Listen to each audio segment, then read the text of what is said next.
বিয়ে করে কি পেয়েছি? বিয়ে করে সর্বপ্রথম একটা বউ পেয়েছি। পকেটে একটা মোবাইল থাকার পরও সারাদিনের যখন একটাও কল আসে না, তখন একটা কল করে তুমি এখন কোথায় বলার মানুষ পেয়েছি। তখন নিজেকে খুব গুরুত্বপূর্ণ পাবলিক মনে হয়। একজন কুকার, শেফ, পাচক, রাঁধুনি পেয়েছি।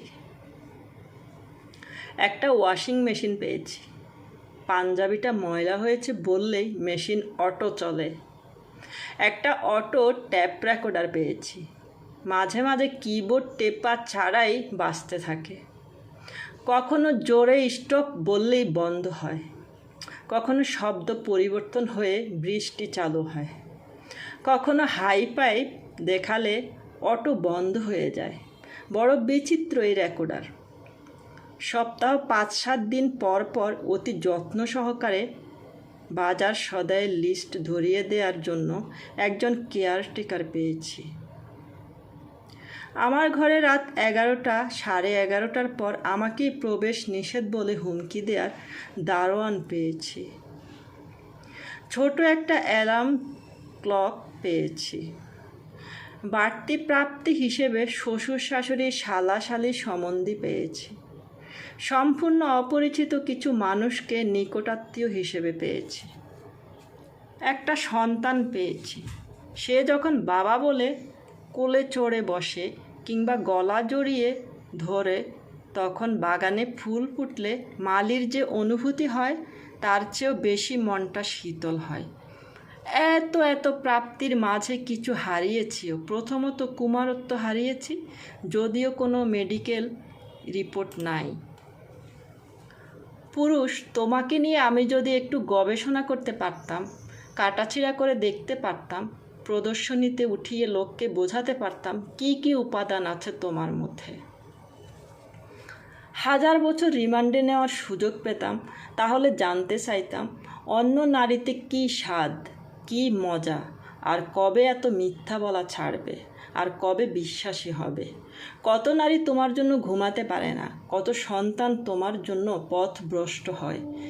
কিসের জোর এত তোমার?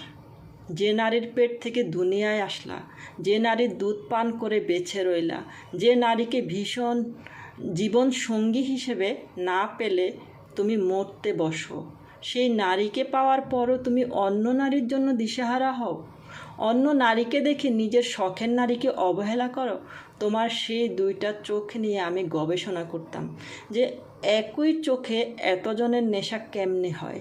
তোমার শরীরে কোন সে অস্ত্র, কিসের এত জোর যে মেয়ের নিজের কিছু অভাব নেই আর তোমাকেও কোনো দিক থেকে অভাবে রাখিনি।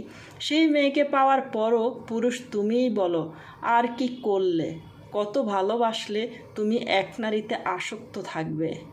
নিজের মানুষটাকে নিজের জীবনের অংশ ভাববে। আমি একটু পরীক্ষা করে দেখতাম, একজন নয় একাধিক জন কেন লাগে।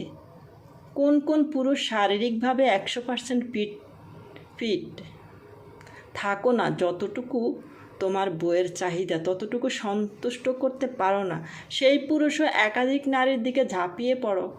তুমি যেদিন বাবা থেকে শ্বশুর হবে, তোমার মেয়ের জামাই যেদিন এমনটা করবে, সেদিন বুঝবে নারীর কত কষ্ট। নিজের বউকে কত কষ্ট দিয়েছ, নিজের ভালোবাসার মানুষটার ভাগ আরেকজনকে দিতে কতটা রক্তক্ষরণ হয় বুকের ভিতর। তখন পুরুষ তুমি নিজে হাদিসের কথা ভুলে যাবে যে বিয়ে করা ফরজ আর 4 বিয়ে জায়েজ। পুরুষ, তোমরা ফরজ নামাজ তো পড়ো না গো, ঘুষ খাওয়া কমাও না, চোখের জেনা করা বন্ধ করো না, বইয়ের দেনমোহর পরিশোধ করো না। এইগুলো ফরজ কাজ, কিন্তু 4 বিয়ে যে জায়েজ এটাই মনে থাকে তোমার। তাও জানো না কখনো কোন কারণে জায়েজ বলা হয়েছে।